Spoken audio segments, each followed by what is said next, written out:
What's up? Let's talk some boxing, baby. Peace and pugilism. Whoever's the first person, comment right now for me. Whoever that is, comment right now.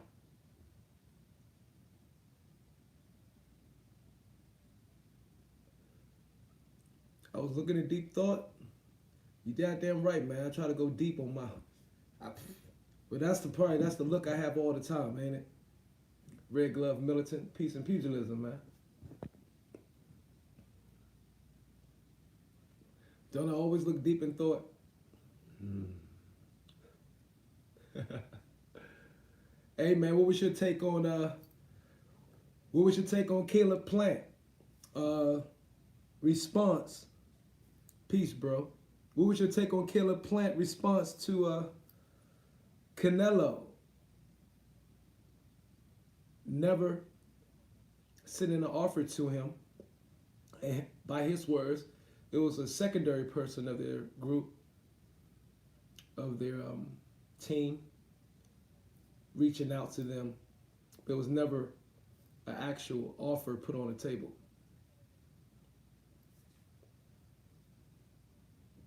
And what I want to say is this the era of the fake offers? Are we in the era of the fake offers? And I probably should have made that the title of the video, of the live. Are we in the era of the fake offers? How many fake offers? Yeah, me too. I'm on the fence because I don't know all the true details. No, can't call it no duck. Yet. Not yet, right? But are we in the era of the fake offers? You know, there's so many claims of it was an offer sent to this fighter, it was an offer sent to that fighter, and all this and all that. But all the offers, legitimate offers, serious offers, or just offers put out there to make it look like they're just blowing smoke.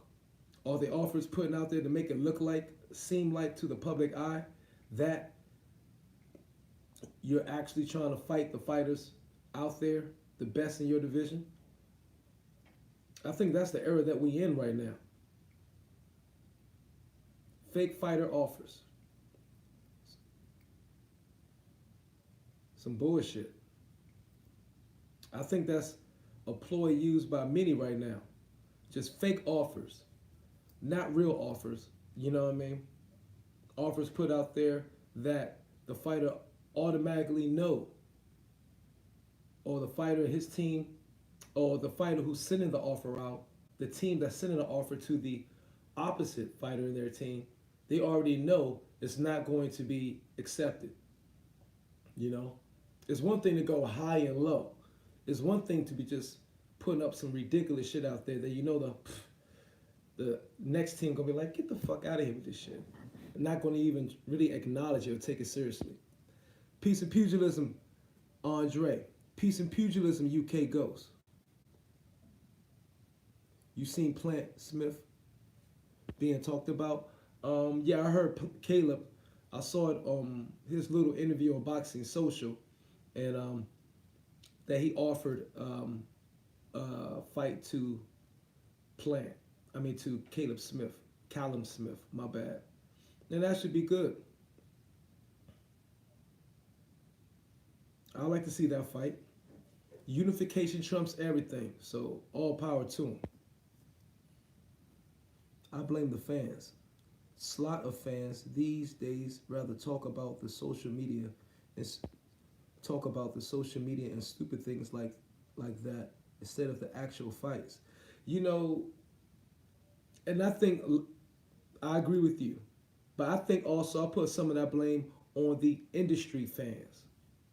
The industry fans that work directly or indirectly with the individual stables, the various stables. You know what I'm saying? And they're industry fans, which means they are just, those antagonists, the ones who's on there to try to control the narrative in favor of the stable that they work for directly or indirectly. Like, for example, the LDBC. That's a great example, right? They work to control the narrative for PBC and to out there. But they're not the only ones in existence. The LDBC is just the most known, the most visible, because they got a logo, they got a name that goes around. There's various many other stables or industry subs, groups that do the same thing, but they're more incognito. They were smart enough not to put a label on themselves. You know what I mean? So to make themselves look like just your average fan on the social media. So you got that dynamic. Agree. The problem is Canelo won't pick a weight. You understand what I'm saying? So you got that too.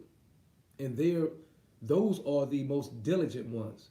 Those are the ones that, damn, you'll be it'll be 12 noon. And you see them pop up 12 noon.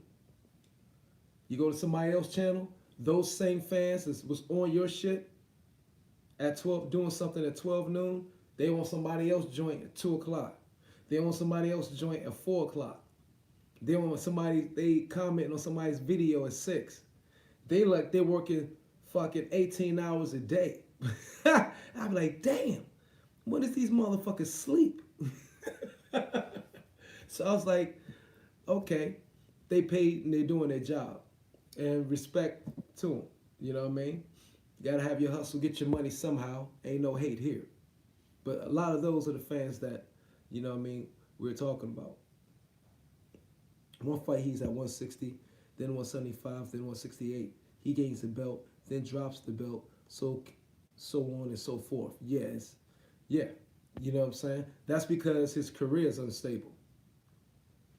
I don't know what way I want to urge Canelo to go for undisputed. Canelo's going to maneuver in whatever weight division, okay, that he will have, he feel, in my opinion, the easiest touches at. And he was going to navigate through those when the easiest touch, presents itself. The easiest touch, the easiest opportunity. The opportunity for the easiest touch presents itself is right there. Where it's also where he could also, that's also the opportunity of touch, easy touch, where he can somehow improve his reputation. Reach another milestone and stuff like that. Hit the like button, beautiful spirits, if you can. We need 5 of 5.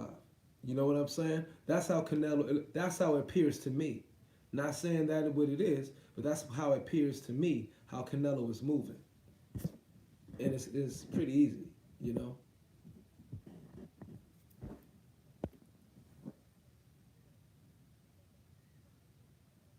At Andre, that would make sense. Too bad these days, what makes sense doesn't really seem to happen. You're right. You know what I mean? So let's build up this platform, bro. And let's just start talking sense. Not favor for one side or the other side. A balanced criticism. When this side does something good, we acknowledge it. When this side does something, should I say, favorable and honorable to boxing, we acknowledge it. When it doesn't, we acknowledge it. We don't completely try to destroy them or slander them, but we say, yo, we don't think that move was great for boxing as a whole for the long run. And We do the same for this stable. We do the same for that stable. We do the same to all stables. You know, that means I'm going to move a lot, keep moving slowly up. I'm going to keep moving very, very slowly, cryptoing up, because the ones who's willing to stay with one stable and okay, this is what the stable wants, even though if it's not legitimate, um, and some of it's false, I'm going to ride with this stable. You know what I'm saying?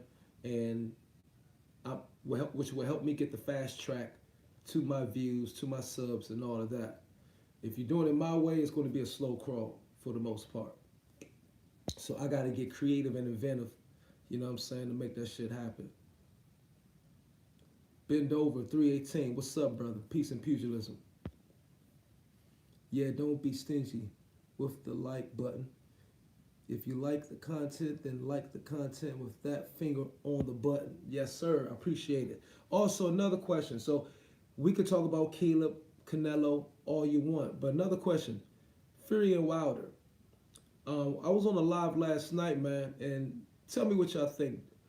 And people kept saying, and I didn't put it in the, I didn't put it inside of the title because I didn't want to create clickbait and be spreading some bullshit, you know what I mean, if it happens to be bullshit and not true. But a lot of people on the lives I did last night saying that they think Fury like has re-stemmed and is on coke again. Do any of y'all believe that? And if so, what can we do? How can we show a mass amount of support,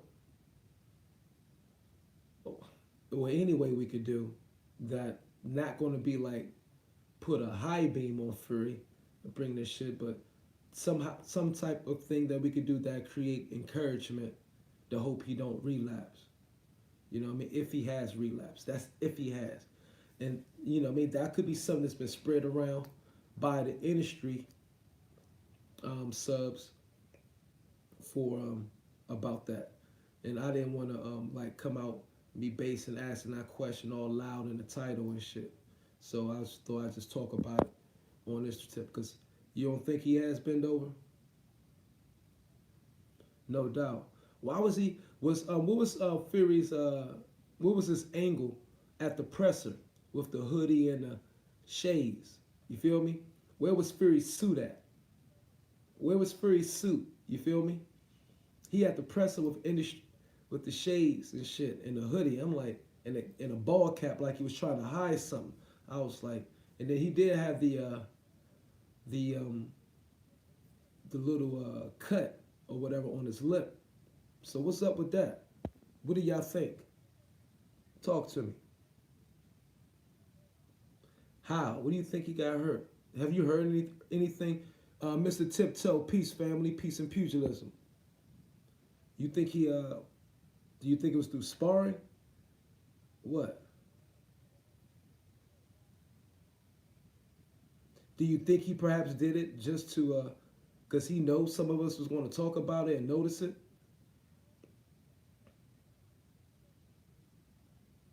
Because I was like, damn, they did a complete like trading places. You expect to see Wilder with the shades and shit. Fury this time has the shades and the hoodie and all that. And I'm like, damn, like what's going on here? You know? Fury on, see, Mr. Tiptoe was one of the ones I said people thought Fury on the dope again. I'm hearing it may be a cold sore. Well, I think I saw it in the cold. But cold sores usually, well, they start, but yeah. Heard something about his foot. Yeah, he twisted an ankle. I ain't heard many people talk about it, but is this being spread through the comments of people? Has anybody made a video about this?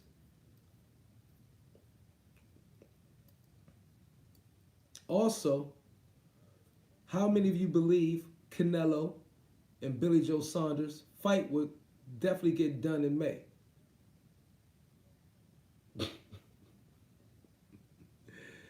No, man, let's hope not. We don't want no re-stem. We don't want Fury to re-stem at all or relapse if that may happen. And I doubt that happened right now. I'm sure he's training focused. Yeah, so maybe somebody's blowing smoke. I don't. This is probably not the time where he's going to be doing something. I believe it's the time away from training and all that. His likelihood to do something. And even he said that himself. So yeah, people just probably blowing smoke, man. But that's a fucked up way to go ahead put on his name, man. Don't be saying that about Fury. Magnus, can you agree with me that Billy Joe Saunders versus Canelo isn't as interesting in the U.S.? Um, yes, I can agree with you on that because Billy Joe Saunders isn't well known in the U.S. Yeah, so I can agree with you. Only boxing purists and like real boxing fans know who Billy Joe Saunders is. So I can agree with you on that. Yeah, that's what it was. Blue blood. Hell yeah. You know what I'm saying? I think I heard blue blood say that. I haven't been watching anything of LDBC for a while though, so I'm not even hip. I get the notifications, but I don't watch the videos. A little bit of saw some like 5 minutes of Fanon's video, but you know, I don't be paying much attention to this shit.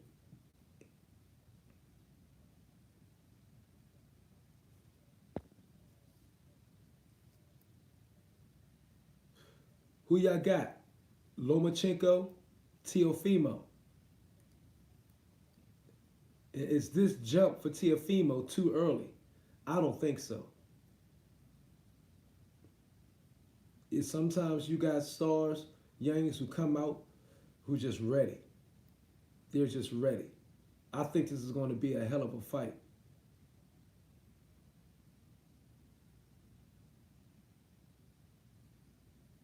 I think this is going to be a hell of a fight. Real talk. Seriously.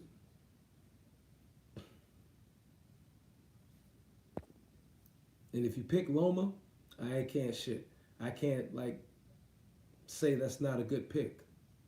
If you pick Teofimo, I can't say you're out of your mind either. Either way. But that's going to be Teofimo has the speed, he has the power, and Teofimo has that it factor. You feel me? Teofimo Lopez has the it factor. He has plenty of that. And he's tremendously athletic. Teofimo is one of those boxers where he can win a fight, perhaps just off athleticism. You know, so, and the fact that he's a smart fighter too. But that's going to be a hell of a fight. Woody Boy Slip and Move, Peace and Pugilism, baby. From Switzerland. Kenny Bayless, the ref for Wilder versus Fury. Thoughts? Did y'all ask last night? As we was talking last night, what we talking about that last night? They say Bayless is somebody who don't allow, fighters to clinch that often. And if that's the case, Wilder doesn't clinch at all. So that means this is my thoughts on how that, now thinking about it, this is my thoughts on how that should work for each fighter, or how it hurts each fighter. Let me give you how that's not good for each fighter first. If Fury wants to get in Wilder's chest, okay, that get in close, fight the close fight, get in. If he's too close, and Kenny Bayless perhaps do not, it's close to it's too close in the sense where they're close and look like they're about to hold each other, but they're not actually no punches being thrown. You know what I'm saying? But Fury's trying to get positioning, you know what I mean, angles inside and get tight to let it be like boom, one of those just fight out of the clinch.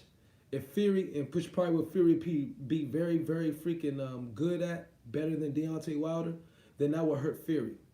If Kenny Bellis wants to jump in there and always um, break him up, if Fury's trying to mix it up on the inside a little bit. Now, if he's consistent with that, how that will hurt Wilder, okay, or wouldn't be good for Wilder, is in this case, whereas if Fury actually got a really, really, really, really good punch on Wilder and wanted to go in, and you know how Wilder has the tendency to hold and constantly hold. He'll lean back and just start punches, boom, and then he'll try to hold as much as he can. If Kenny Bellis is consistent, he will not allow Wilder to hold when he's hurt. You feel me? So pretty much you hurt, but you're not allowed to hold or be in a clinch just because you hurt, to try to smother him, to try to buy you some time before you get your bearings back. So if Kenny Bellis breaks when Fury's trying to get in there and get rugged, close, and do some inside work, then he better break. In the same case, if Fury lands or hurts Wilder in a fight and Wilder needs to clinch or hold to try to save himself. So he need to be consistent on both. If it's no clinching, if that's his MO, then don't allow it in either situation. Is that fair and down the middle? Is that a respectable answer? I got Loma, but not by much. I think Teal beats him 3 out of 10. Okay.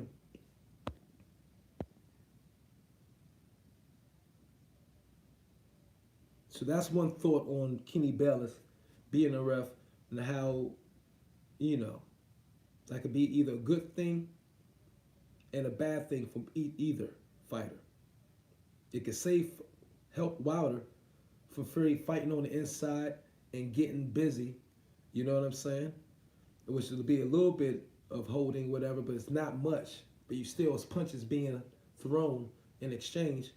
And so it can hurt him in that way, but it can help him that way in the sense that it won't allow Wilder, if Wilder was to get hurt in that fight, it won't allow Wilder to hold to try to save his ass until he, gets his senses back. So you could look at it both ways. Aaron came at AJ last night, said he's not an elite fighter. Oh shit, Myron, I'm just sitting outside a little bar at the riverside, having a nice cold beer in Zurich, listening to the chat. Cannot beat it. My man, appreciate you. Thank you. In Switzerland, I got this. That's Swiss, the Swiss is cool. How's the weather out there? Is it cold as fuck? You say you're outside?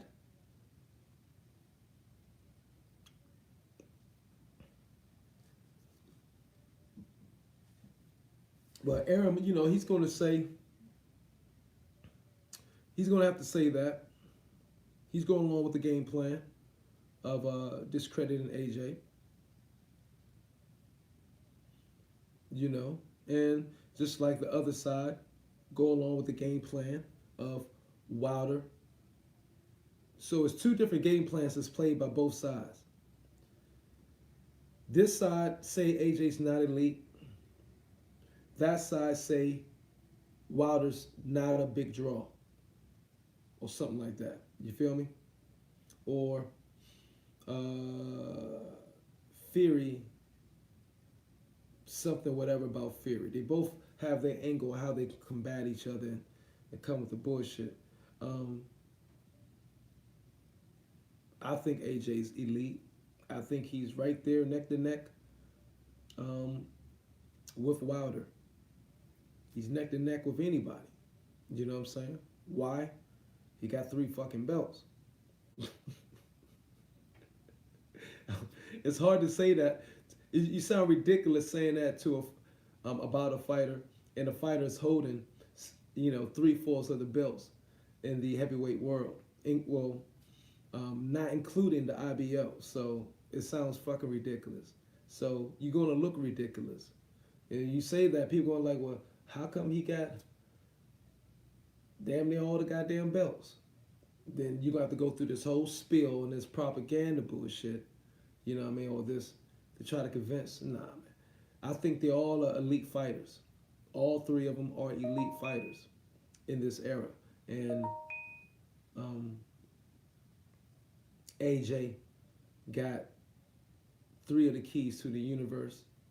And between Wilder and Fury, Wilder has one, and Fury has an invisible one.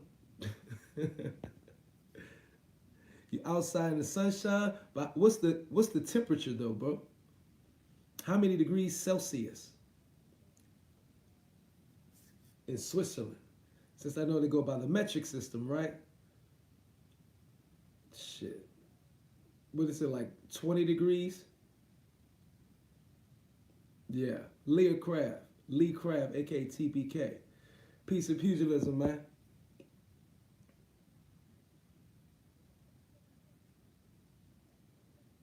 Yeah, the lineal. We're gonna keep riding with that though. Top five or top 10 are elite in anything. Yeah. You know what I'm saying? For their era. For their era. But like I said, we ain't gonna compare eras, so they are elite right now. Anybody, at the top of the division are freaking elite. I don't see how you not cannot call them elite.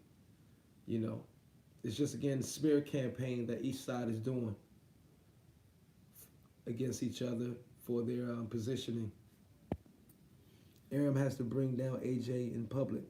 It's fight week for his fighter. It's, it's only common sense he says that. I I have no idea how cold or hot it is.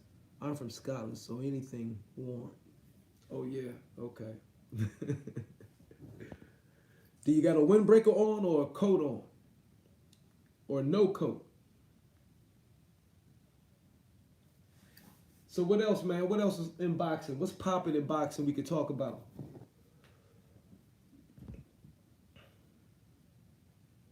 What's popping in boxing? What's on the up and coming right now? What do you guys think of Gary Russell Jr. going up to 135? And how well can he compete with the elite at 135?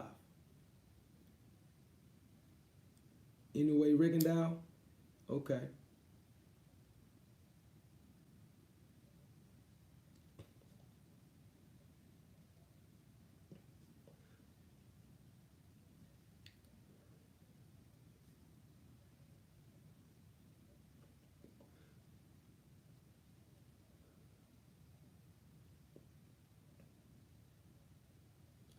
He might be too small.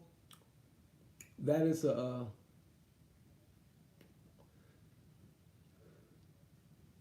is something he's, I'm sure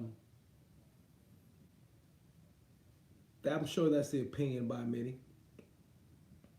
You know what I mean? I'm sure that's the opinion by many. But if anybody can do it, could he do it?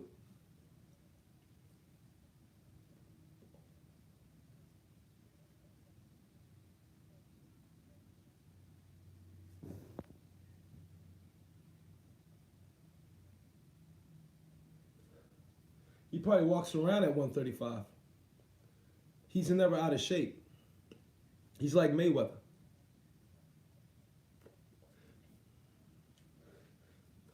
If Pacquiao can move up 8 divisions, I don't see why Gary Russell Jr. can't move up 2. You know what I'm saying? He ain't having no extra assistance, but I think he can move up 2 weight divisions. He might be giving away 3, 4 inches in height, you know what I'm saying, to some of the taller people like a Ryan Garcia. But Ryan Garcia is going to run from that. Ryan Garcia ain't doing that. Yeah. Yep. Have you ever seen Gary Russell ever out of shape or fat? Nah. He's a gym rat. He stays in the gym. Well, then Gary Russell Jr. will come in perhaps in better shape than they are.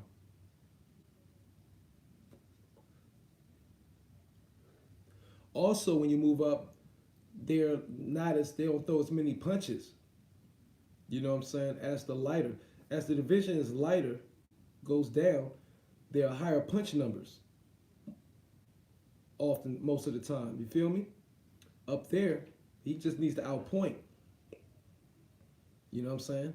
And they're not going to be used to that fucking speed he has. They won't be used to that speed. It's defense excellent, ring generalship excellent, all around skills excellent. So they he will have experience as well. So I don't know. And Loma couldn't take him out in a weakened state. So I think, and he wants that Loma. He wants the rematch with Loma before he retires, truly. So I can't go up there because he's, and we're only going to talk about Gary Russell Jr. in a minute, for a minute, because he says if he feels like he needs to go up, so guys in their mind can feel like they have an advantage over him. So he knows he's going to be small going up there. But I don't think that shit bothers him. He's going to go ahead and risk it and put it out there. So respect to him. But what else? What else is going on in boxing?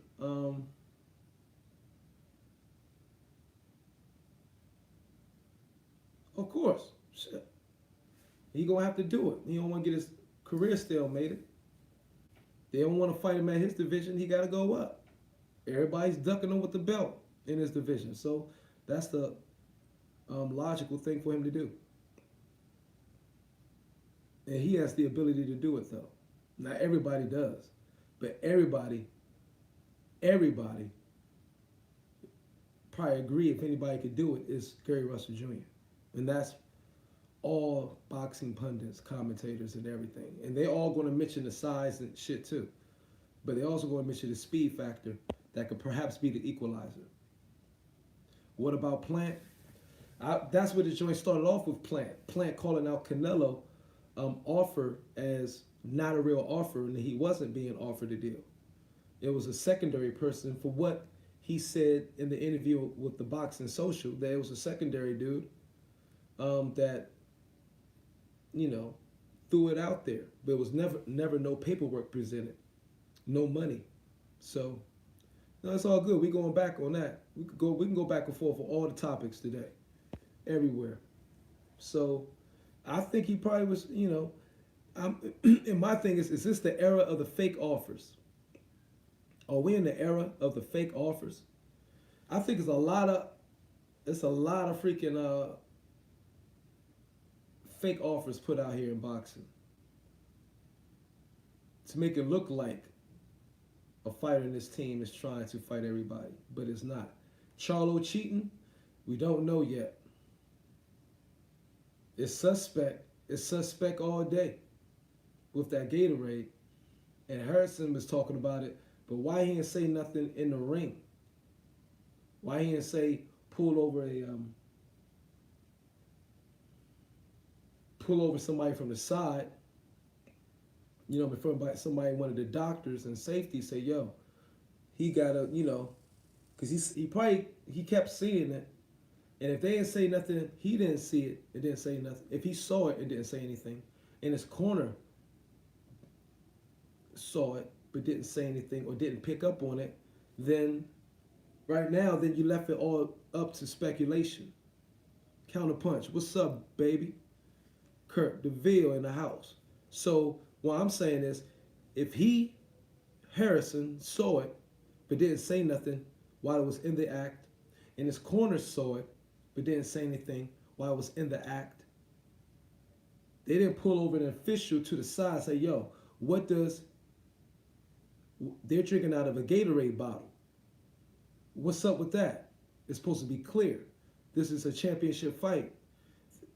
Saying something after the fact, okay, doesn't help you in that moment.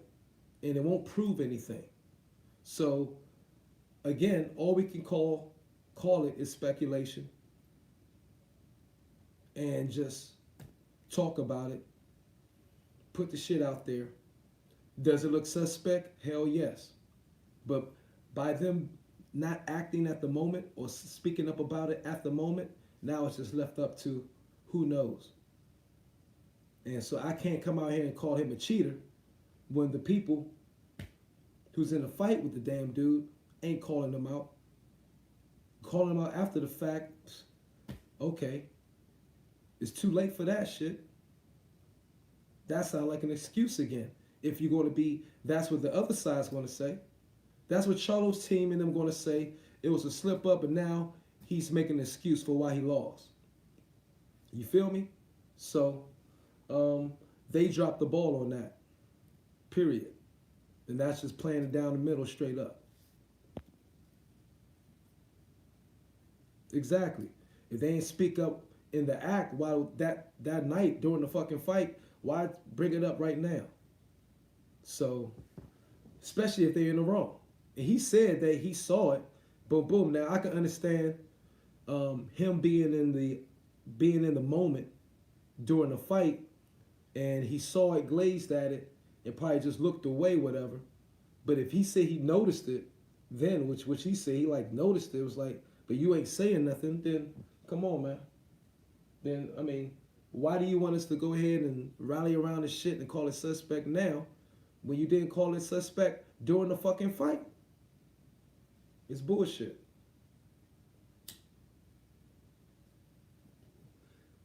It's over and done now. If they manage to pay step aside money to the mandatories to make the Ramirez versus Taylor undisputed, who you got, Myron? Ramirez? I tell you that I could pick that right now. Ramirez.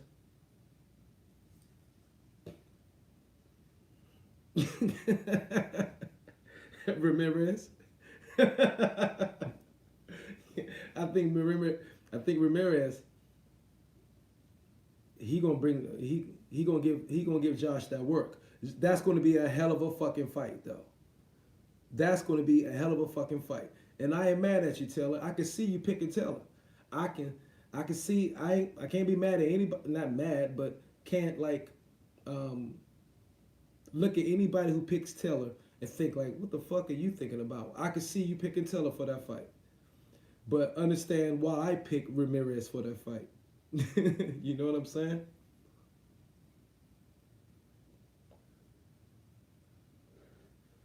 Ramirez is the aggression Josh Taylor fought versus Regis Prograis. I would like to see how he responds to the aggression Ramirez brings back, because Ramirez is an aggressive fighter and he's looking to get you out of there. You could tell that through the Maurice Hooker fight. He is relentless, you know. So if Josh Taylor don't got nothing, no pop to keep Ramirez off of him, Josh Taylor's gonna be in for a long motherfucking night, or perhaps not that long.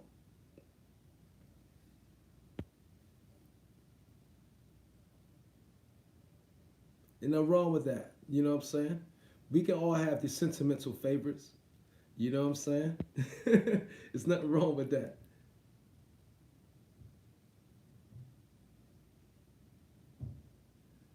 Ain't nothing wrong with that. I ain't mad at you. What can I say? Go watch Ramirez and Hooker, and you get a sample of Ramirez's ass. If he's the best. He's the best right now. At 140? He's the best. Bruh. Ramirez is no joke. Josh Taylor is no joke. Hooker is no joke. But like I said before in the video, I got Ramirez, Hooker, Taylor. Prograis is the least, is not better than any of those three, in my opinion. Prograis is not better than any of those three that I just said. and that's Ramirez, Hooker, Taylor. Paul Graves may have a, and if he was, he would have showed it against Josh Taylor. Toby, peace and pugilism, champ. You know what I'm saying? That's just how I feel. But I think all those fights were competitive. Even the fight versus the fight, the Ramirez and Hooker fight was majorly competitive while it lasted. Hooker showed fight and, you know what I mean, fought back, was showing heart. Ramirez was just too good that night and too strong. You know, Hooker did look drained though. Hooker did look drained. He looked too lanky, too skinny at that weight. I mean, it looked like, uh, you know what I mean? He need to go ahead and move up.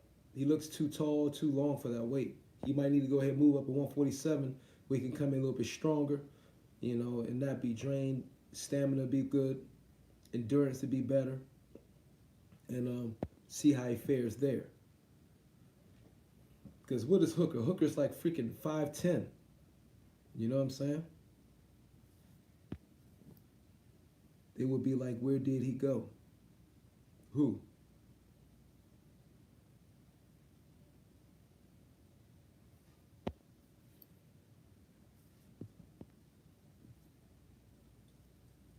But that Josh Taylor Ramirez fight will be a great fight. That would be a great ass fight. You know what I'm saying? A really, really good ass fight. All those fights top there. Taylor, Hooker. I would, if I was Taylor, I would try. If I was Taylor, I would see how I fare versus Hooker. Okay, before I step in there with Ramirez. That would be a gauge for me. You know.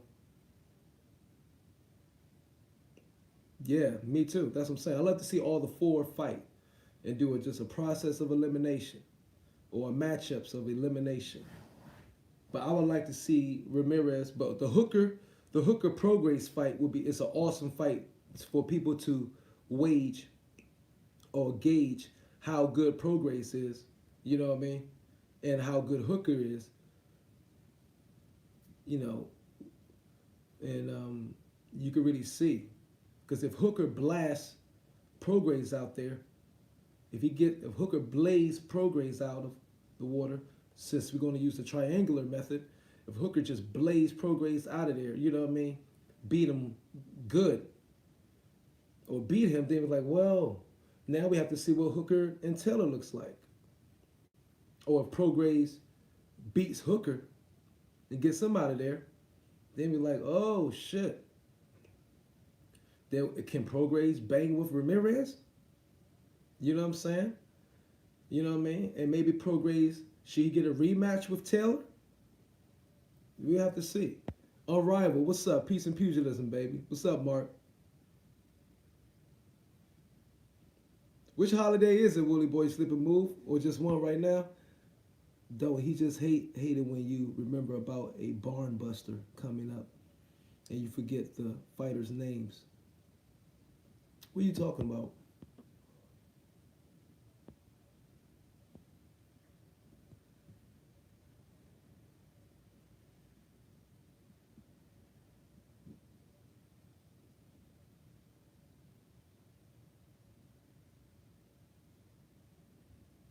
Why do I feel you're always about to laugh? I don't know what you're talking about. I don't know what you're talking about, rival. Nobody. I don't. I. I didn't. I wasn't about to laugh, man. I was just like, "What's up, Mark?" Maybe it's just. I mean, same thing with Kurt just came in. Counterpuncher's up in here. He's still in here and everything. I'll just be I'm really I'm be flattered when fellow YouTubers come through. You know what I'm saying? I really have to just be flattered. I think I'd be happy. You know what I mean? I mean, spice up the boxer discussion and everything. That's all. I don't think I'd be laughed, but I'd just be, you know, that's cool. That's what's up. A month's holiday with my brother. He works in Basel, so a month of chill. But that's what's up. Hey, chill for a month, baby. Get it in when you can. Shit, I chilled for a month from October through always through, well, for 3 weeks. Just chilled and do shit, no work, nothing. End of October through most of November. So you got to get it in.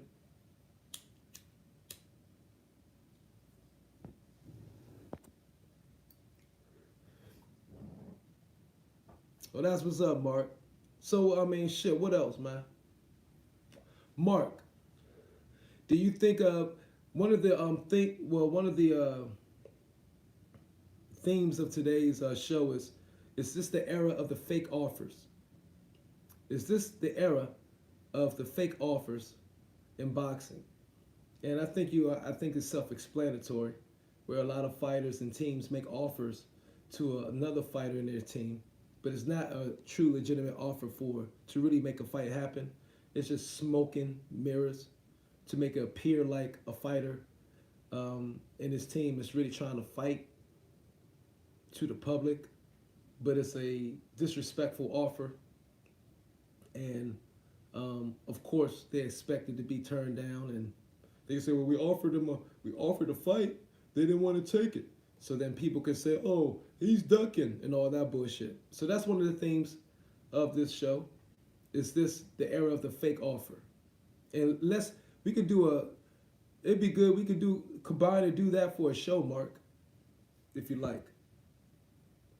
Yes, I think most offers are expected to be rejected to spin off the fights not being made on their networks. Peace. That'd be a good show to have, I think, or just to work around. And you could pull off different examples. We could all talk about different examples that with different situations of fighters and all that we thought was a fake offer. You feel me? Who was the fighter that is British and fought with a broken jaw after round two against Carl Cramp? Carl Cramp tonight a couple years ago. Scott someone, I think. Mark probably be able to answer that question better.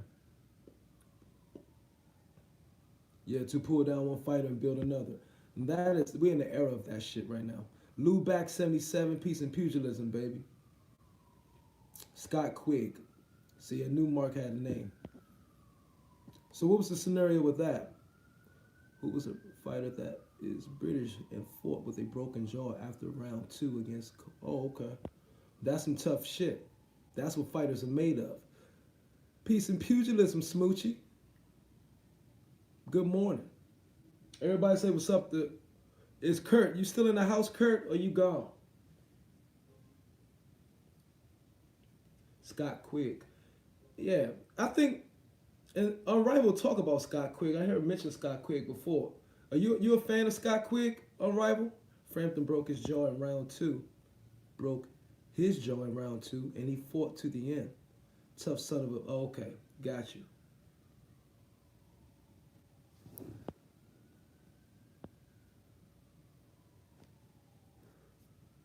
No to what? An offer means nothing. You can always negotiate if you don't like prices. If things fizz out after that, is when I start looking sideways. Yeah. Well, Caleb Plant argument with the interview of Boxing Social is that a secondary person of Canelo's team ran the offer to them, but it was nothing presented to the table. He just mentioned it, like casually. You know what I'm saying? So it wasn't no offer because there wasn't no contract or anything sent to them. So Caleb, kind of debunked that rumor that was going around, or that belief. He's an okay fighter, but But my last video on Quigg, I was raging that he's a main event.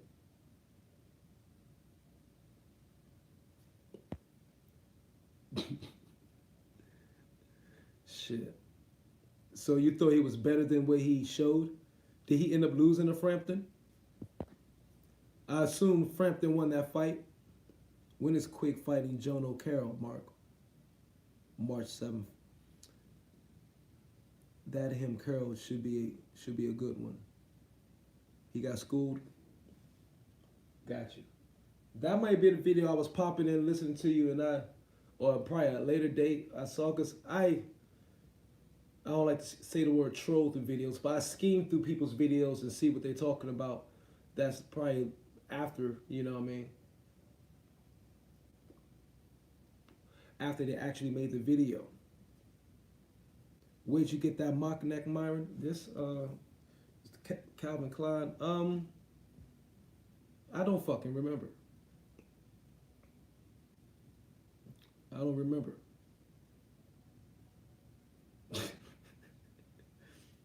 I don't remember where I got it from.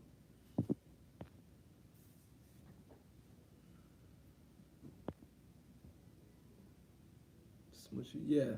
I don't remember Smoochie. I had this for years. So I literally don't remember where I got it from. Maybe Nordstrom's rack. I think I got it from Nordstrom's rack. Like 5 years ago or something. Or 4 years ago. Oh,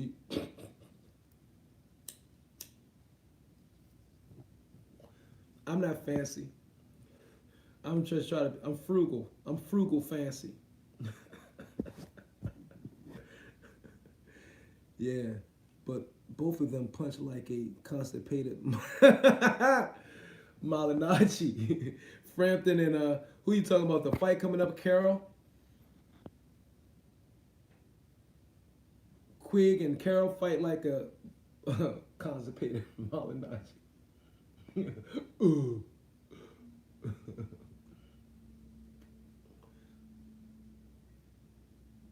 I figured what you were talking about. Shoot. It's just pure output. Well, can you put you could put Josh Warrington in that category too, right? And he has a higher output than both of them. Who do Josh Warrington throw like freaking 700 punches a fight? Josh Warrington, that fucking buzzsaw, but he don't, but he ain't sawing through nothing. But man, when I saw him in our Frampton fight, when I watched when I watched Frampton and Warrington fight, that was one of the most entertaining fights I've seen in a long time. I really, really enjoyed that fucking fight. That motherfucker Warrington, like, that motherfucker is just like this. Blah, blah, blah, blah, blah, blah, blah, blah. I'm like, this little motherfucker is. And then I made a video right after this motherfucker praising the Lee's Warrior. I rock with him. But then I heard the motherfucker ain't trying to fight Gary Russell Jr., then I backed off of him. Oh, man. I was like, oh, man. They need to make that fucking fight. You're welcome, Marvin. I'll put you on it. Put me onto it. Onto what? The Quid Carol, you mean? 12 rounds of leather eating. Yep. It's two dudes with no power beating each other up.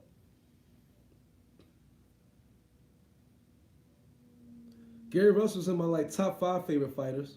Yeah, of course. And he's a Washingtonian. I'm a Washingtonian.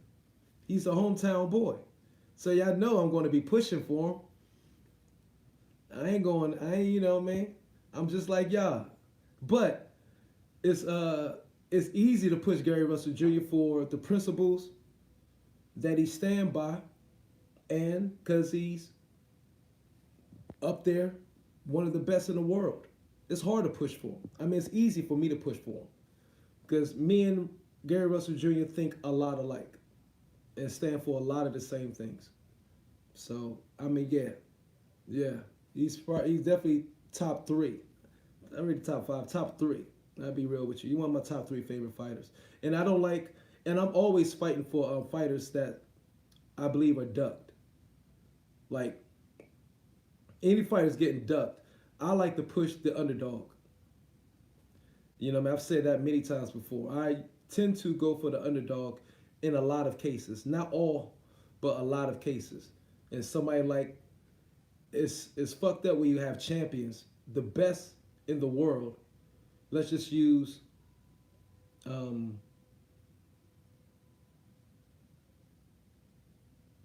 You could throw your boy Usyk, one of my favorite fighters. Usyk, top five favorite fighters, and of course, um, Bud Crawford. So those three is in my top five. But I'm always gonna go for the underdogs. Daryl Clark, what's up? I saw you in a place with you. Some. By the way, I told Betty about yesterday, saying how she's not.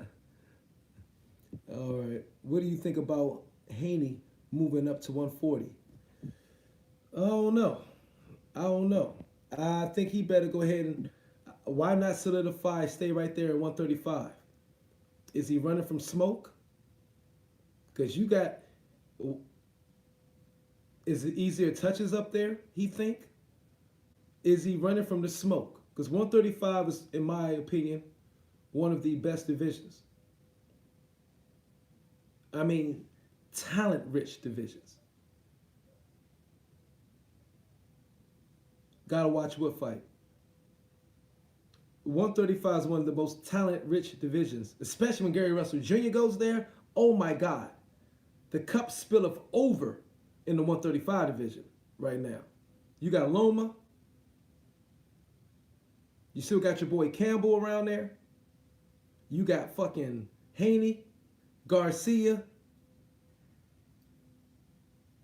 Shit. I mean, if he's going to move to 140, people going to say he's ducking that smoke. People going to start saying that. And hopefully I ain't start something.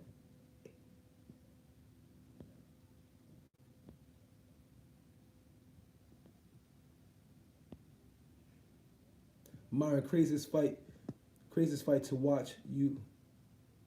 You should watch it. Is Nico Macias versus Soto Carras. Fight was crazy. Nico Macias versus Carras. Okay.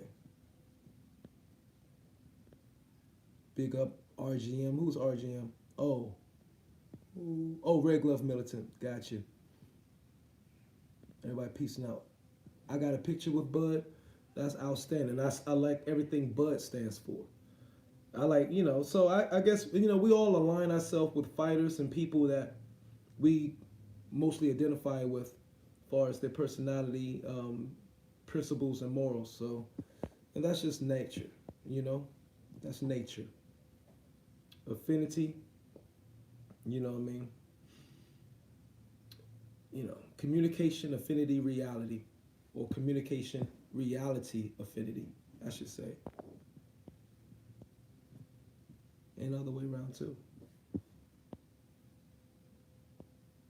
The cup filleth, the cup spilleth. Yeah, in 135, I can't wait until me and my princess Mick. Oh Lord. You talk about boxing, Dale Clark? No, let's put you in fucking user timeout. You want to talk about? What's up, Myron? What's up, Johnny M? Peace and pugilism, baby. Haney is going to outgrow 135 pounds. Well, all of them is. Shit, Ryan Garcia is going to outgrow it soon.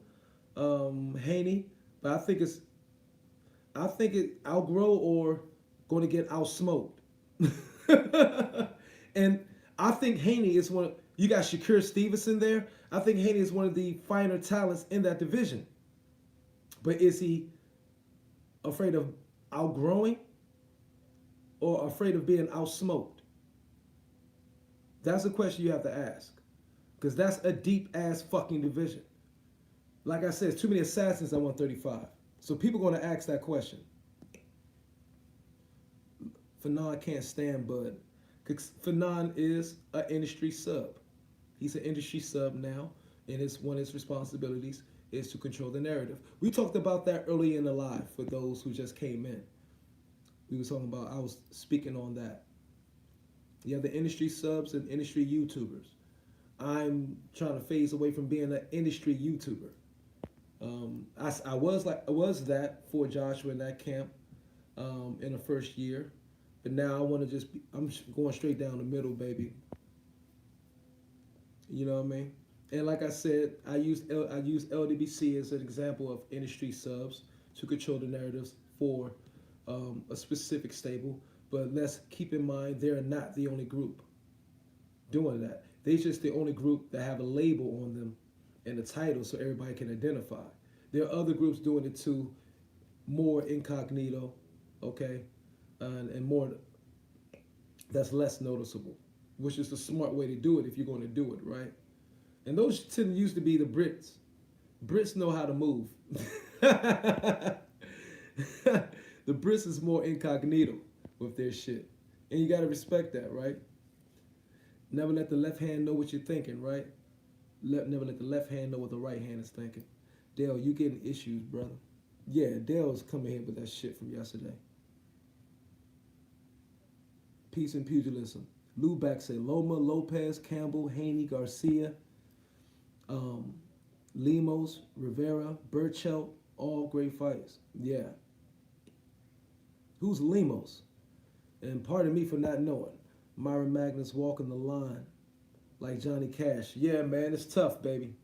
And like I said yesterday, Margaret Thatcher said it first. You stand in the middle of the road.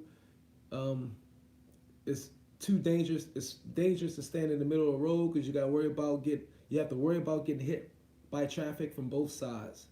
But that's where I'm going to stand. I guess that's where I'm going to have to stand out at too. I think that's where I have to stand out at. Just being my own fucking mind, man. Not nobody else controlling what I'm thinking directly or indirectly. Do you think Wilder's going to get the KO, Myron?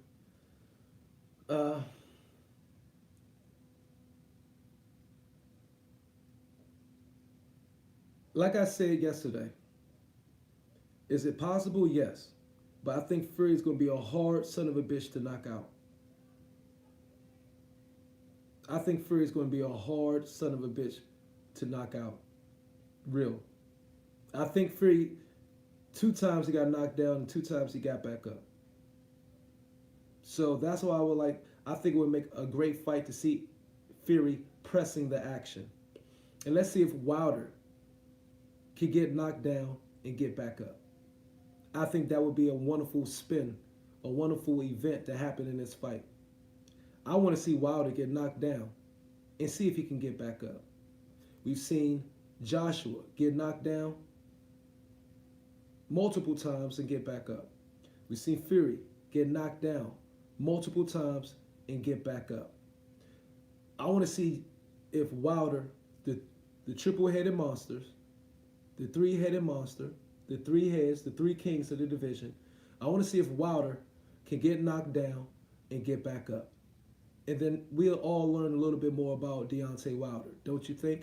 Hit the like button for that comment if you appreciate it. That's just how I'm thinking.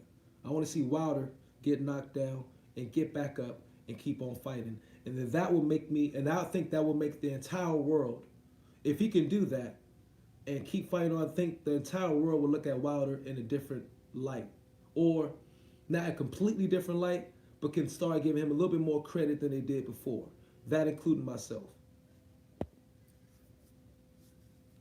I want to see if Fury gets dropped if Kenny Bellis lets him continue.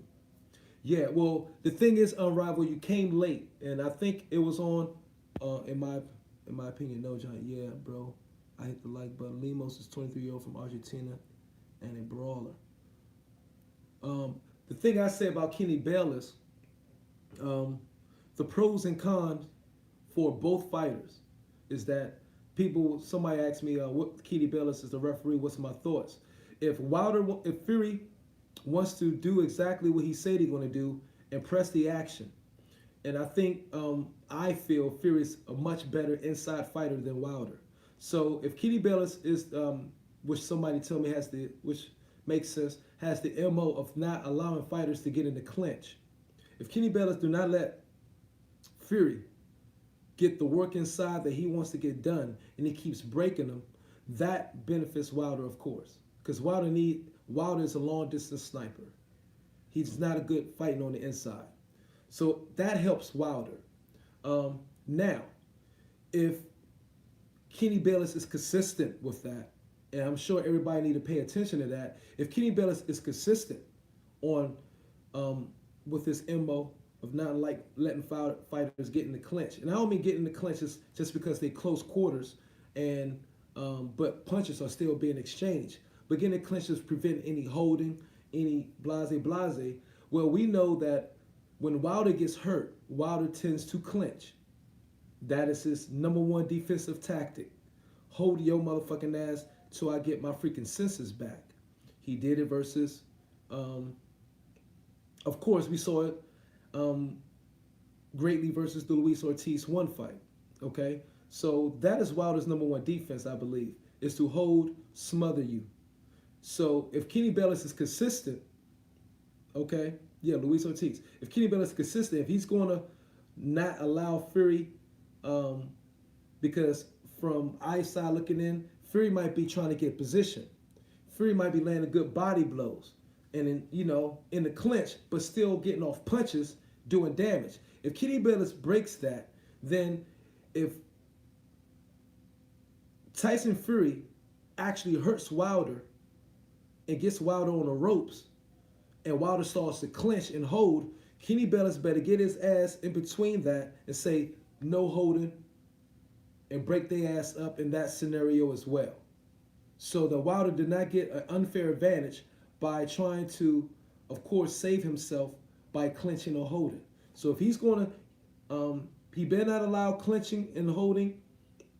I mean, if he's not going to allow Fury, if Fury does want to take it to the inside and get close, because I think Fury would do hella good for himself if he gets inside and fighting Wilder on the inside, because Fury, I believe, is a superior fighter on the inside. If Kenny Bellis seems to show a pattern where he's not allowing Fury to do that, then he better allow Wilder to hold and clinch if Fury happens to hurt Wilder and Wilder tries to go in and hold him and smother his punches. So that's something we should look for in that fight. It better be consistent. And if it's not consistent, we need to be calling out Kenny Bellis. That's how I feel about that. And tell me what you think if that's a fair assessment and opinion. I want to see the biggest con with Kenny Bellis is if a fighter gets hurt, he's very fast at calling it off. Okay, yeah. Yeah, that's true. That's true. Because it was Kenny Bellis that did, as we was talking about, Meldrick Taylor versus Chavez, right? With only 6 seconds left, that was Kenny Bellis. Correct? Yeah. Hit the like button, beautiful spirits. I appreciate y'all. It's great talk. I heard they were going to have Steve Willis, but they changed it before officializing. Okay. Kind of Steve Willis. Yeah, I hear good things about him. He's pretty fair. Yeah, that's fair to say, Myron. Do you have StreamYard? You should send market link. No, I'm about to get. I've been saying I'm gonna get StreamYard up. I've been procrastinating, but I'm going to get on it, and that would be a good discussion. I think me and Mark actually would have really good discussions when it's upon like on this type, we going back and forth, because Mark has a good unique thing that he brings the boxing from the more of the librarian, the historian aspect, and more extensive in a lot of areas than I have. And I bring a different aspect where I think I do more psychoanalyzing and in-depth breaking down, sometimes on the emotional level and, psychoanalyzation levels of a fight. And those two will work great together not saying Mark can't do that at all. He probably can, but that just might not be his cup of tea. But that is my cup of tea, and I tend to do research and history as needed, I should say, on a particular situation, not just all the time. Although I like watching old ass fights all the time. I love watching old fights, so I do that shit all the time. I also don't like that it's 3 American judges. Well, look, man, I don't think, like I said, yeah, well, maybe they should have. Look, man, I hear what you're saying 100%. I hope it don't come to the judges. I want to see a fucking knockout, period. I want to see just a fucking knockout. I ain't going to lie. So I really, really, truly hope Fury goes and takes it to him. That will make for such an exciting fight. And I like to see how Wilder reacts when he's have to fight off his back foot or fight off the ropes quite often. But we know Wilder is, now, he doesn't have many skills, but Controlling the distance is a skill that Wilder has. He know he knows how to do that shit. That's why he fight so wide leg all the time. He knows how to control the distance. He does that very fucking good. You know what I'm saying? So, like I said before, Fury gonna have to dodge one hot ball. Okay? Fury gonna have to feint, go in there. As he feint and Wilder flinch, Fury needs to get in there. He might have to dodge a hot ball, but he needs to stay there in that fucking kitchen sink and make that body talk. He need to stay in there. He got to feint, let Wilder bust a nut too quick, okay? Let off a hot ball, miss, and Fury needs to jump in right then and there. He don't let Wilder get back and reset. He needs to jump in right there. That is where he gets in.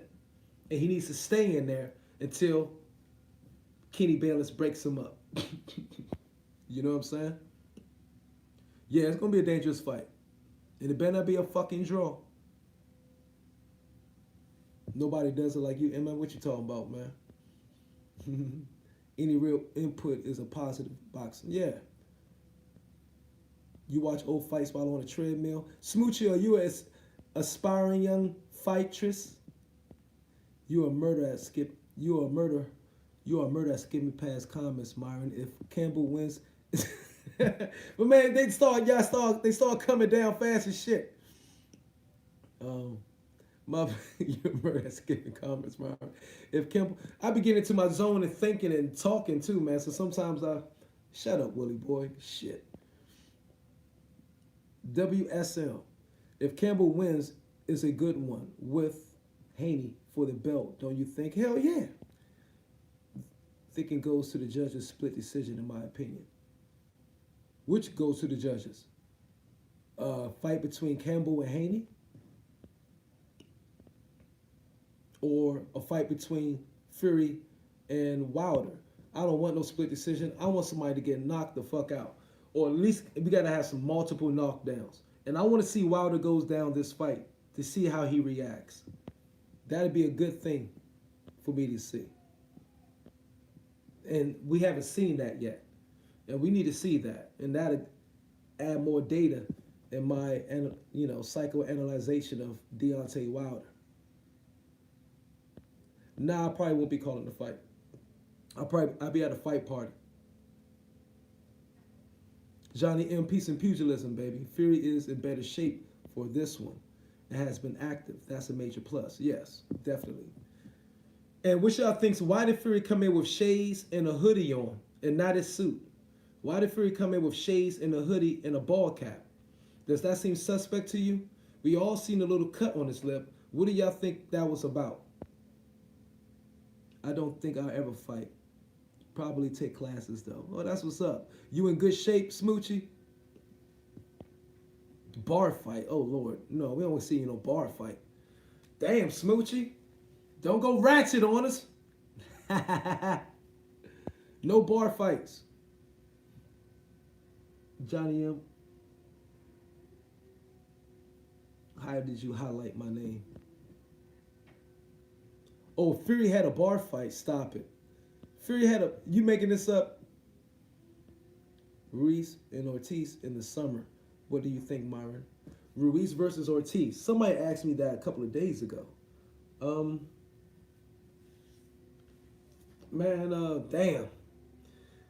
I'm gonna have to go with Ruiz. Chris Dolan in the place. Long time no see, brother. How you been, man? One of my favorite subs. What's up, Chris? I get Ruiz that. In shape Ruiz. And that fight probably go 12 rounds. If anybody is to get hurt the most, I think it would be Ortiz. Because Ruiz is not motivated, but he got a block head. It's going to be hard to knock out that fucking Mexican. He's proven that.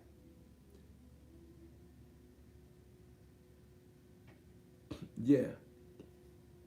And he's a fossil. You know what I mean? You talk about fossil Ortiz.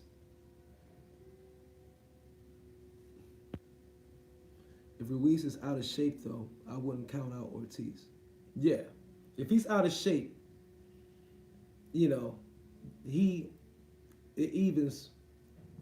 You know what I mean? The odds.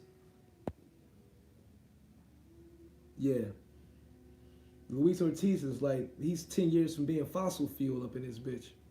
Ruiz lacks much discipline. Much discipline. You know what I mean? And I hope that doesn't hinder him for the rest of his career. But it probably will. It's it's it's a good chance it will. But I hope it doesn't.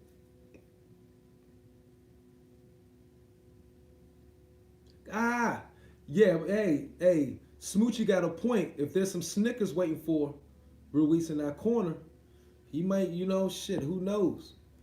It could become fucking June the 1st again. Grandma hairdo. You talking about who, me? Yeah, man, I'm letting it. I was just thinking about cutting it today, but I'm gonna grow out a little bit longer, I think. But then we be on there an hour and 15. That's what's up. Hit the like button if you're having beautiful spirits, pugilist fanatics. You said I had the sponge rollers.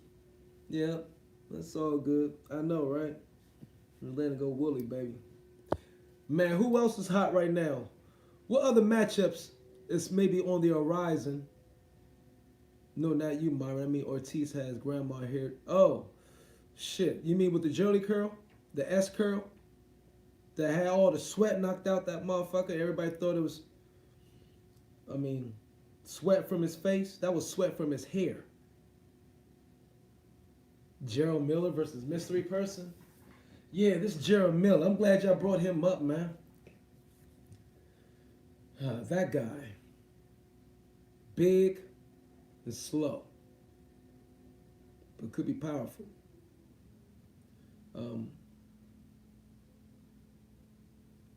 We'll see.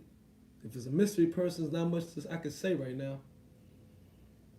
But if they could revive his career from PED death, that's something else. Shiz Biz, peace up. Oh, Bend Over. Also, peace and pugilism to Bend Over. Peace and pugilism to Shiz Biz. You thought what was going to be Ortiz? Ortiz versus Miller? G-Mog, Sports TV, peace and pugilism, baby. Ortiz versus Miller? I don't know. That'd be an interesting fight. That'd be an interesting match. For sure. Teddy Atlas might get the best out of Ruiz. Yeah, but is it official that Teddy Atlas is training Ruiz? I watched Teddy Atlas' show because I like his show. I heard him mention it, saying they've been in contact and they've been talking, but is it official?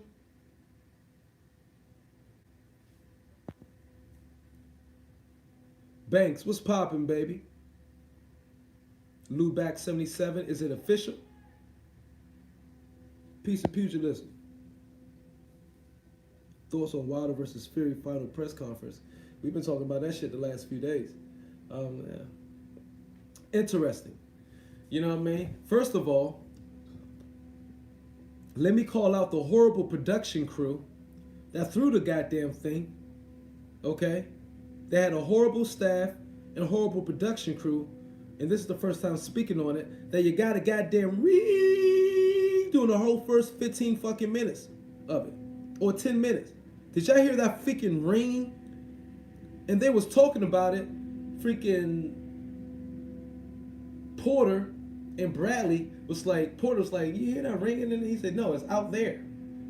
You know what I mean? That shit looked like, I'm like, God damn.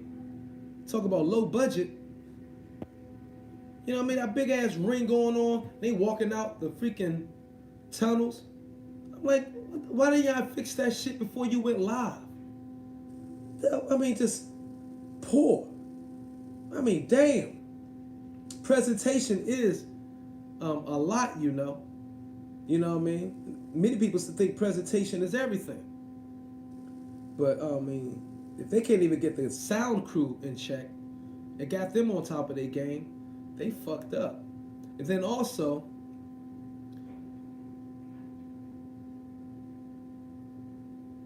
they spent all the money on a $5 million bird. And another thing, I thought what was real kind of horrible, the horrible setup and horrible production about the whole thing. You got Wilder and Fury on the stage, and then they leave them and go to the booth with old girl with Bradley and Porter talking. You know what I mean? And they talking, and everybody, half the people in the stage is now looking at Porter and freaking Bradley and old girl talking and shit. It just looked like fucked up. I mean, you don't do no shit like that. You know what I'm saying? And then you can see the angles of people now, and then you got the fighters are looking at them too. They just looking at these two guys just talk about them. Yeah, I think he's gonna get knocked out. Yeah. Well, it's definitely gonna be a knockout. Like, shut the fuck. This is corny as fuck. This ain't how you present no fucking fight. Horrible fucking production. Horrible production. That shit looks so corny. It make it look so fake. I'm like, damn. It's not. You can see why. You can see why the fights is like becoming shit. The whole entire production and promotion of a fight is becoming shit, and it trickles downhill. I would never, if I was a fucking producer and director, I would never have that fucking these motherfuckers talking and shit. I'll be wait till the shit is done, and then allow them to talk. You feel me? Where they're on the stage, you can see the people. You know, the meeting and greeting and talking in the crowds, whatever. That's when they talk. They don't talk in the middle of Tyson and Fury going back and forth and shit. Then they stop just to hear. They're all listening to Bradley and fucking Porter saying some, yeah, shit, it's going to be a knockout shit. Oh, I ain't saying it's going to be no knockout. Yeah. Oh, it's going to be a knockout, Brad. You know, Brad, it's going to be a knockout. You know what I mean? Oh, I ain't saying it's going to be. I'm like, what the fuck is this? And then they stop and they go back down to them on stage and they like, shit is horrible. Shit is fucking horrible.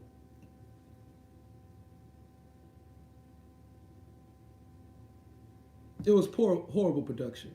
That's one thing I noticed, and I was just like, what the fuck is this shit? Are you serious? Jesus Christ. It just got, that's why when I get my shit together, I'm going to somebody for a fucking job. Like, look, man, I've been watching boxing for the last 2 years. It's so many ways y'all fucking shit up. Okay? It's so many ways you could just hit the edges, nip off some shit here to make the shit just a little bit presented a lot better. And y'all fucking up. You know what I mean? Who's conning y'all? Who's conning y'all saying they production technician or you know what I mean, stage crew director or whatever and all this shit, because these motherfuckers is lying. They ain't done shit on no stage and shit on no television production. Here's what. Bring me my stepdad, okay? He's a Grammy Award winning news director, okay? And let's set this shit the fuck up for y'all. You know what I mean?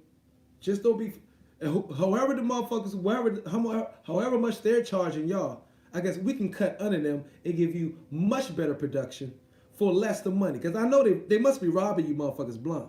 You know what I'm saying? Well, maybe not, because you got Bob Arum in there. And Bob Arum ain't paying nobody shit. You know him. But you know what I'm saying.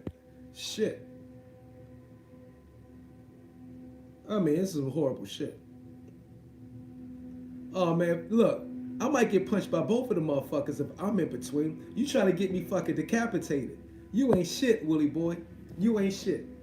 Willie boy want to give me. I have 2 black eyes.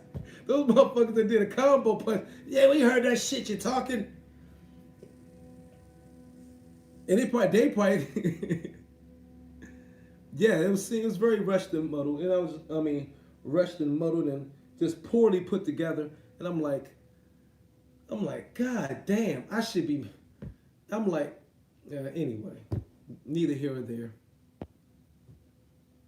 Neither here or there. WWE got much better production than that shit. What are you talking about? Shiz biz.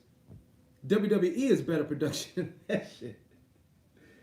You know what I mean? They're professionals at faking it.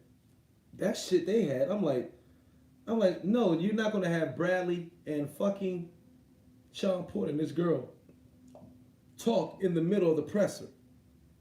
They're talking in the middle of the back and forth banter, the press between Wilder and Fury.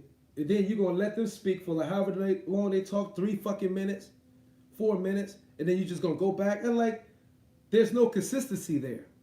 That was a complete break in consistency. You know what I'm saying?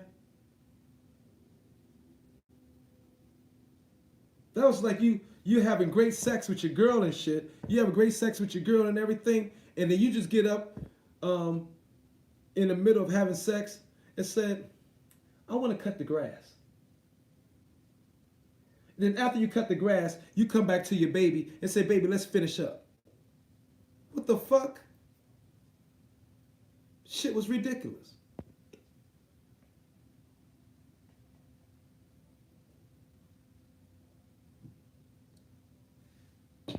Laughing my father, two black eyes. They gonna hit you like Jackie Chan and Chris Tucker. Exactly. And like, and they probably Wilder might know who I am. I think he's seen the video about mine for sure.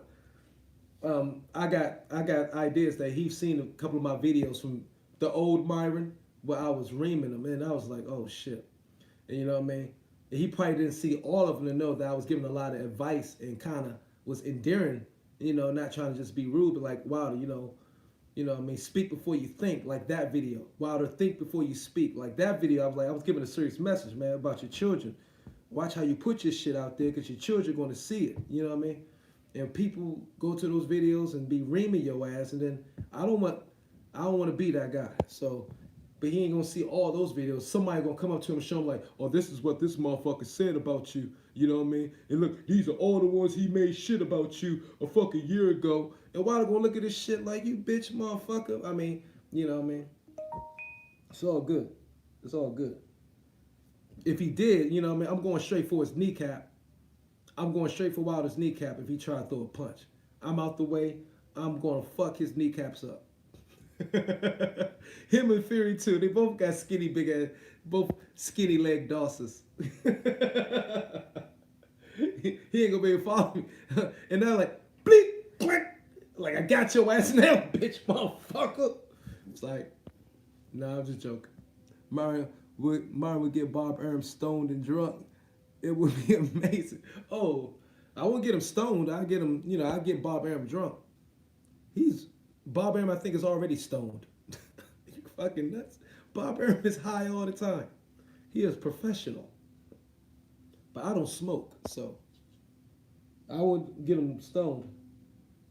I got one habit. It's not a bad habit. Like, I haven't drunk, but one cup each night of the week. But I definitely ain't gonna get him stoned. I think he's already stoned. Real talk. Long time, bruv. Hey, so many a piece of pugilism. Hopefully all is well. Everything is great. Toby, true that. Yeah. I get him drunk as shit. Like, so, tell me about that, tell me about your dealings with Marvin Hagler. And I try to get all the shit. Like, what was Marvin Hagler like? He like, oh, he was such and such. I get him fucked up. Like, oh, yeah? Do tell. You got my back, Andrew. Andrew Tucker, and welcome to Andrew Tucker World, baby. Everybody say peace to Andrew. I don't smoke with a lighter in his hand. He said stoned, dude. This is a freaking black and mild, Mark. Oh shit, get B-Hop drunk? That would be an epic conversation. Me and Bernard Hopkins both tipsy. That would be an epic conversation. I could see it already. He's already given me proof of that. B-Hop is awesome. I'm still laughing at that fucking interview. Holy shit. I know Radio Raheem still is thinking about that shit.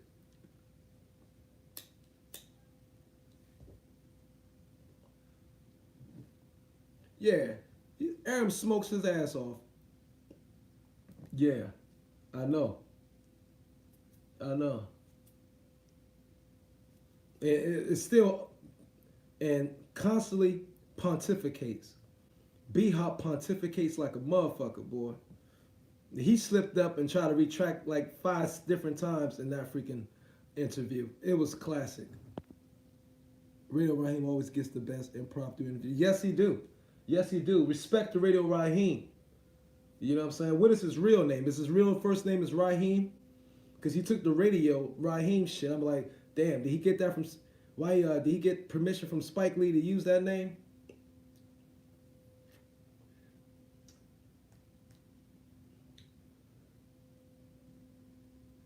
Because that's of course that is a classic old school movie from the iconic Do the Right Thing movie.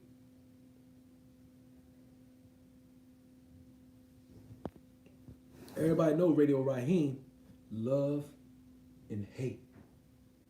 Now it's a war between love and hate.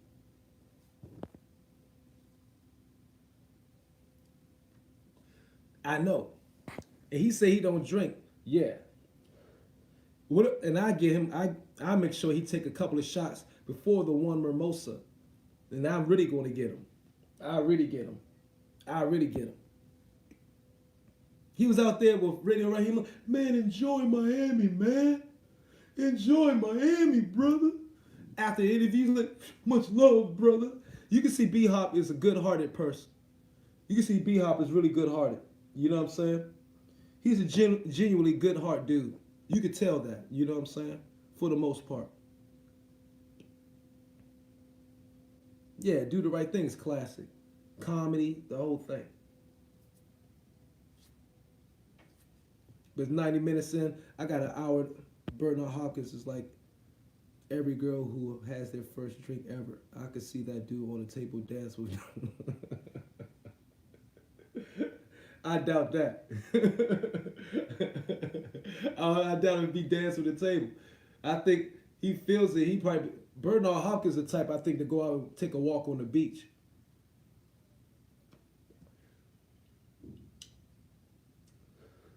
I think he the type to take a walk on the beach and be a little very, very down low with his shit. You know what I'm saying? But dancing on the table, nah. That's more like De La Hoya. I think you got De La Hoya actually. you mixed up between the two a little bit. You know what I'm saying? Do you agree? You described De La Hoya, I think. B Hop in that trailer yelling at the dude for not being warm. Oh no. I know.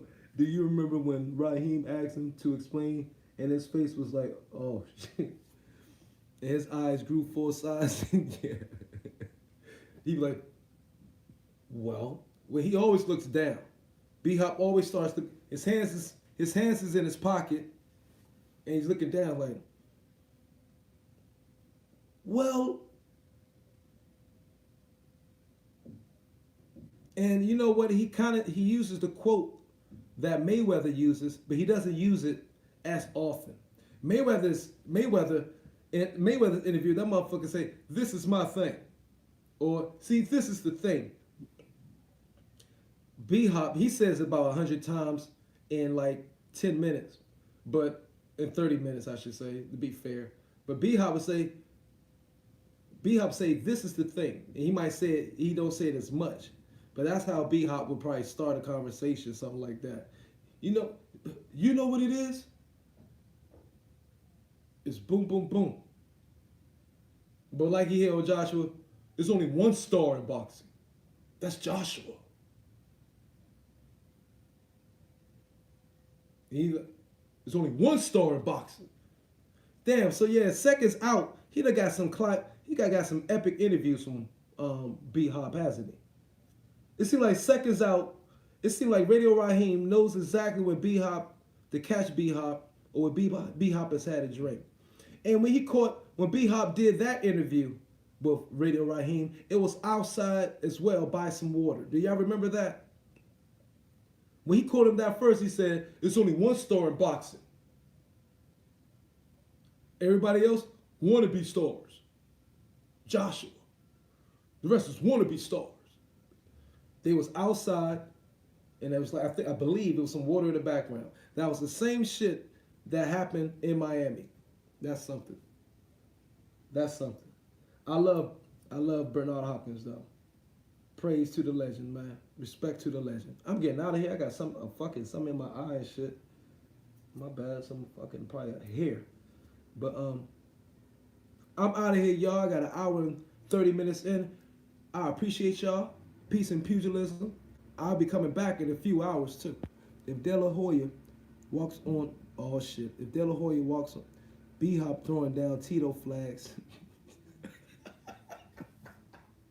That was epic. That was epic. Shirley Winkle and Bob Arum have a combined age of 60,000. Yeah, 60,000 times 2. B-Hop throwing down. Oh, like I said before, G-Mog Sports, what did you say?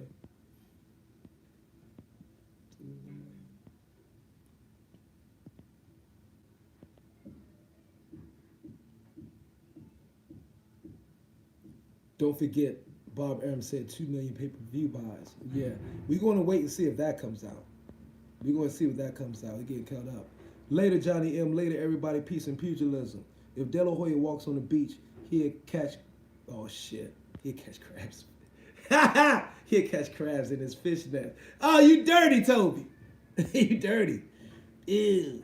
See?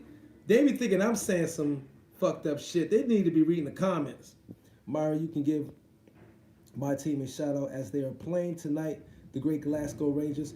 Peace and pugilism to the great Glasgow Rangers in the house. Good luck in your match tonight. At Toby Barton, later, dudes. Later, all y'all. Peace and respect. Enjoy your families.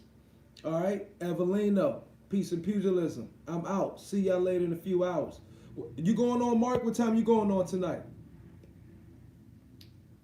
Or put it at the end or something in the comments after we go. I'm out.